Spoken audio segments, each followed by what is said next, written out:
Hi there, it's Lukasz for the Tech Travel Geeks, and today we're unboxing and reviewing a new charger I recently got from AliExpress. My previous charger recently stopped working, so I needed a replacement. I wanted something over 100 watts to support my 70 watt filming light, various laptops and other devices. I ended up going with this 196 watt GaN charger by a company called URVNS. We've actually reviewed two of their products on our channel already, a 100 watt charger and a 65 watt one. This one was available on AliExpress for just £15.70 at the time of ordering, which seemed like a great deal. The package arrived from China in less than 7 days, which is actually quite fast for AliExpress. It was well packaged in bubble wrap to protect it during shipping. The packaging states that it's a 196 watt GaN charger. On the back we can see various input and output power configurations for all 6 ports, 4 USB-C and 2 USB-A. We'll discuss those in more detail in a moment. Interestingly, there's no branding at all on the box. Let's open it up and remove the extra packaging inside. There's also some plastic stuck to the charger, so we'll peel that off as well. As you can see, we got the UK version of the charger in black. It's actually a bit heavier than I expected at 175 grams, which is just a bit less than a modern smartphone. It's also quite tall at 87mm compared to just 40mm for the Volt Me Revo Duo 30 watt charger we tested earlier on the channel.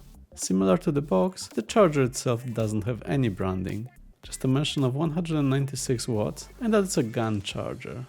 GaN, or gallium nitride, is a newer technology that allows for more efficient and compact chargers compared to the traditional silicon-based ones. At the bottom, we can see the list of outputs. More importantly, the outputs are also listed below each port.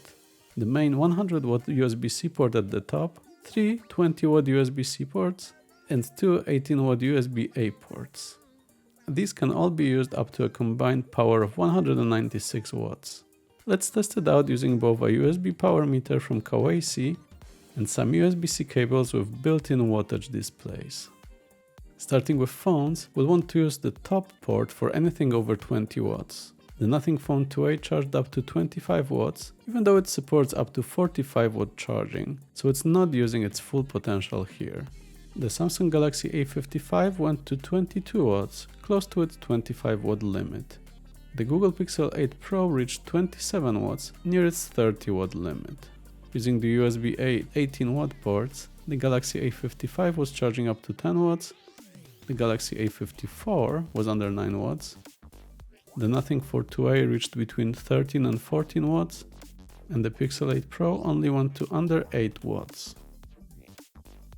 I had no problems with the tablets I tested. My Lenovo tablet K10 doesn't have a battery, so it was using just a few watts of power.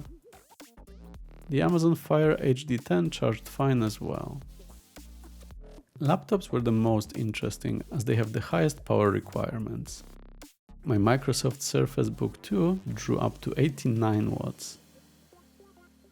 And the Apple MacBook Pro M1 needed just up to 23 watts. I also tested my big filming light. You can check my review in the link in the description. And it took almost 80 watts without any issues.